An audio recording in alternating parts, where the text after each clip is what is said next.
हिंदवी स्वराज्याचे सरसंस्थापक छत्रपती शिवरायांना मानाचा मुजरा करतो। भारतीय राज्यघटनेचे शिल्पकार भारतरत्न डॉक्टर बाबासाहेब आंबेडकर यांना मानवंदना अर्पित करतो। कारगिल विजय दिवसाच्या निमित्ताने वीर सैनिक व वीर पत्नी कृतज्ञता सोहळ्याच्या निमित्ताने ज्यांच्या संकल्पनेतून आज हा सोहळा या ठिकाणी आयोजित झाला ते महाराष्ट्राचे आदरणीय राज्यपाल श्री जिष्णुदेव वर्माजी, आमचे सहकारी लोकप्रिय उपमुख्यमंत्री एकनाथराव शिंदेजी, सुनेत्राताई पवार, हा कार्यक्रम आयोजित करण्यात ज्यांची महत्त्वाची भूमिका आहे असे आमचे सहकारी मंत्री ॲडव्होकेट आशिष शेलारजी, शंभूराजे देसाईजी, या ठिकाणी उपस्थित vice admiral Shri Sanjay Vatsayan, lieutenant general Shri Kushwaha, सर्व महाराष्ट्र सरकारचे वरिष्ठ अधिकारी, तीनही सेनेतले सर्व अधिकारी, सैनिक, त्यांचे कुटुंबीय, ज्यांनी अतिशय सुंदर कार्यक्रम या ठिकाणी सादर केला ते भरत बलवली आणि उपस्थित सर्व भगिनी आणि बंधूंनो, मी माननीय राज्यपाल महोदयांचे मनापासून आभार मानतो की त्यांनी लोकभवनमध्ये कारगिल विजय दिवसाचं आयोजन केलं। आपल्या सर्वांनाच याची कल्पना आहे की कारगिलचं युद्ध भारत देशाच्या इतिहासातलं एक अतिशय महत्त्वपूर्ण अशा प्रकारचं युद्ध आहे, ज्या युद्धामध्ये अतिशय कठीण परिस्थितीमध्ये भारतीय सैनिकांनी जे शौर्य दाखवलं ते जगाच्या युद्धाच्या इतिहासातील अतुलनीय अशा प्रकारचं शौर्य आहे। शत्रू ज्यावेळी उंचीवर होता, अशा ठिकाणी होता की ज्या ठिकाणी पोचणं असंभव होतं, अशा परिस्थितीमध्ये ती सर्व ठाणी परत मिळवणं हे अतिशय कठीण काम होतं। पण भारतीय सेनेने, मग थलसेना असेल, त्याला मदत करणारी वायुसेना असेल आणि सोबतच आपले रक्षण करणारी नौसेना असेल, यांनी प्रचंड शौर्य त्या ठिकाणी दाखवलं।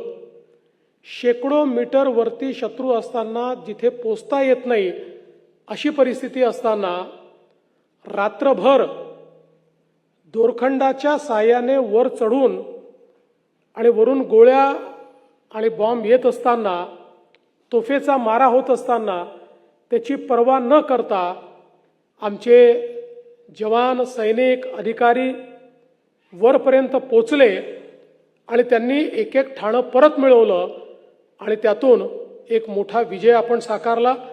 मगाशी आपण बघितलं की कशा पद्धतीनं एकीकडे खालून आमचे जवान वर जात होते आणि दुसरीकडे आमची वायुसेना त्या ठिकाणी हवाई हल्ल्यांच्या माध्यमातून एक प्रकारे या ठाण्यांना उद्ध्वस्त करत होती। खरं म्हणजे या संपूर्ण युद्धामध्ये अतिशय कमी वयाचे आमचे जवान आणि अधिकारी 18, 20, 21, 22, 24,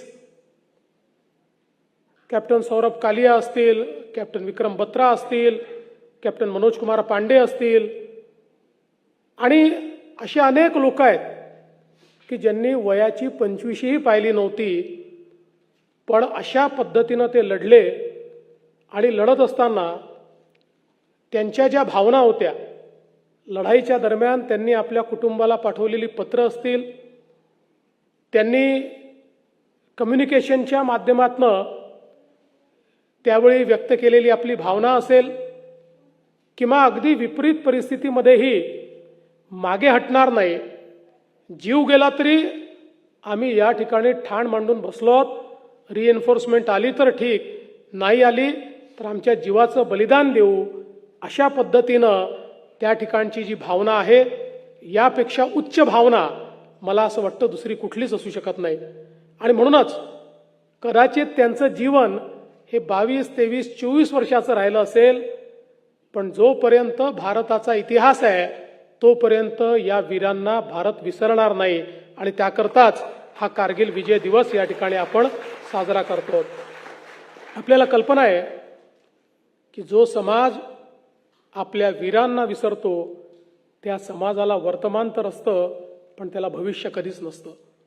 ज्या वीरांनी आपल्या समाजाला जगण्याकरता वातावरण तयार करून दिलं, व्यवस्था तयार करून दिली, त्यांना आणि दुर्दैवाने ज्यावेळी ते शहीद होतात त्यानंतर त्यांच्या परिवाराला ही भावना असणं की संपूर्ण भारत तुमच्या पाठीशी आहे हे अत्यंत महत्त्वाचं असतं। कारण यातला कोणीच पैशाकरता लढत नाही, कोणीही पगाराकरता नोकरी करत नाही। पगाराकरता नोकरी करायला खूप वेगवेगळ्या जागा असतात, पण सैन्यामध्ये गेल्यानंतर त्या ठिकाणी मातृभूमीच्या स्वाभिमानाकरता ही सर्व मंडळी लढत असतात। आणि म्हणूनच खऱ्या अर्थानं आपण ज्यावेळेस त्यांना वंदन करतो त्यावेळी मातृभूमीच्या खऱ्या सुपुत्रांना केलेलं अशा पद्धतीचं ते वंदन या ठिकाणी आपण करत असतो। आणि म्हणूनच मला असं वाटतं की हा कार्यक्रम ही केवळ औपचारिकता नाही आहे, तर या ठिकाणी दरवर्षी आम्ही आमचा निग्रह पुन्हा एकदा त्या ठिकाणी करत असतो। आपल्याला कल्पना आहे की या युद्धामध्येही ज्यावेळी युद्ध सुरू होतं, मे पासनं युद्ध सुरू झालं, जुलैपर्यंत युद्ध चाललं होतं आणि एक वेळ जेव्हा भारताचं डॉमिनेशन वाढायला लागलं त्यावेळी पाकिस्तानने नेहमीप्रमाणे अण्वस्त्राची धमकी दिली आणि अमेरिकेचे राष्ट्राध्यक्ष बिल क्लिंटन यांनी आपले अटल बिहारी वाजपेयीजी यांना फोन करून त्या ठिकाणी त्यांच्याशी चर्चा केली आणि सांगितलं की युद्ध समाप्त केलं पाहिजे, पाकिस्तान कदाचित अण्वस्त्र वापरेल। त्यावेळी अटलजींनी उत्तर दिलं, पाकिस्तानने अण्वस्त्र वापरलं तर भारताचं 10-15% नुकसान होईल, पण उद्याचा सूर्य पाकिस्तान मात्र पाहणार नाही, पाकिस्तान जगाच्या नकाशावरनं संपून जाईल आणि त्यामुळे जोपर्यंत आम्ही आमचा इंच घेत नाही तोपर्यंत हे युद्ध थांबणार नाही। मला असं वाटतं की ही जी भावना आहे या भावनाच्या पाठीमागे आमच्या सैन्याचं बळ होतं, आमच्या सैन्याची शौर्यगाथा होती, शौर्याची भावना होती। आणि आजही आपण पाहतो परिस्थिती बदलली आहे। आज भारत हा एक अतिशय शस्त्र संपन्न अशा प्रकारचा देश झाला आहे। प्रधानमंत्री मोदीजींच्या नेतृत्वात ज्या भारताने आज एक प्रकारे आत्मनिर्भरता प्राप्त करणं सुरू केलं आहे आणि जगाच्या पाठीवर केवळ शस्त्रास्त्र आयात करणारा आता देश नाही तर आपली शस्त्रास्त्र निर्यात देखील करू शकतो। आणि एवढंच नाही तर जगाच्या पाठीवरची लॉंग रेंजची मिसाईल्स किंवा सर्वाधिक वेगाने जाणाऱ्या मिसाईल देखील तयार करण्याची क्षमता ही आता या भारताने तयार केलेली आहे। त्यामुळे भारताकडे वाकडी नजर करण्याची हिम्मत कोणाची नाही। आणि ज्यावेळी करण्याचा प्रयत्न केला ऑपरेशन सिंदूरमध्ये आमच्या सेनेने हे दाखवून दिलं की आम्ही पाकिस्तानमध्ये घुसून आतंकवाद्यांचे तळ देखील नष्ट करू शकतो आणि पाकिस्तानमध्ये घुसून त्यांच्या एअरबेस देखील तहस नहस करू शकतो, हे दाखवण्याचं काम। आणि त्याच वेळी जेवढे हल्ले पाकिस्तानकडनं भारतावर आले एकही हल्ला सफल झाला नाही, एकही द्रोण भारताच्या भूमीवर टेकू देखील शकला नाही। ही क्षमता भारताने आज प्राप्त केलेली आहे। त्यामुळे अशा आमच्या सेनेचा आम्हाला खूप अभिमान आहे आणि तोच अभिमान व्यक्त करण्याकरता आज आपण सगळे लोक या ठिकाणी एकत्रित आलो आहोत। मला निश्चितपणे असं वाटतं की या शौर्याचं कुठलं मोल नाही आहे, पण ज्यावेळी मी मुख्यमंत्री झालो 2014 साली आणि त्यानंतर 2015ला आम्ही कारगिल विजय दिवस हा साजरा करत होतो आणि त्यावेळी लक्षात आलं की आमचे जे सैनिक शहीद होतात त्या शहीदांना महाराष्ट्र सरकारच्या वतीने केवळ 3 लाख रुपये आपण द्यायचो।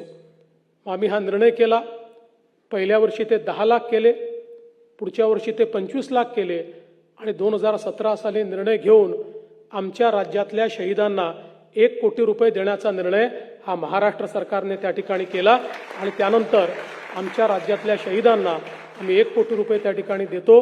अर्थात मी जसं सांगितलं की त्यांच्या मृत्यूचा कुठलाच मोल नाही, पण किमान त्यांच्या परिवाराला हे लक्षात आलं पाहिजे की त्यांनी कुटुंबातला एक व्यक्ती गमावला असला तरी अख्खं महाराष्ट्र त्यांचं कुटुंब आहे, हा भारत देश त्यांचं कुटुंब आहे आणि ते देश जे आहे ते त्यांची काळजी निश्चितपणे त्यांचा देश घेईल.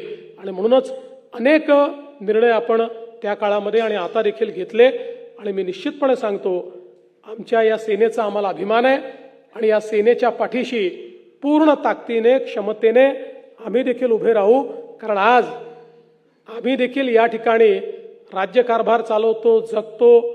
जसं शिंदे साहेबांनी सांगितलं आपले सण साजरे करतो, आनंद साजरा करतो. याचं कारण आमच्या सेना सीमेवर लढतात. त्या सेनेला पुन्हा एकदा या ठिकाणी मानवंदना देतो, त्यांना सलाम करतो, सर्व शहीदांच्या चरणी नतमस्तक होतो, त्यांच्या कुटुंबियांच्या प्रती या ठिकाणी पूर्णपणे आदरभाव व्यक्त करतो आणि त्यासोबत जे आमचे हयात असलेले वीर आहेत त्या सर्व वीरांना सलाम करून आजच्या या कार्यक्रमाबद्दल राज्यपाल महोदय आपले मनापासून आभार मानतो आणि माझे 2 शब्द संपवतो. जय हिंद, जय महाराष्ट्र, भारत माता की जय.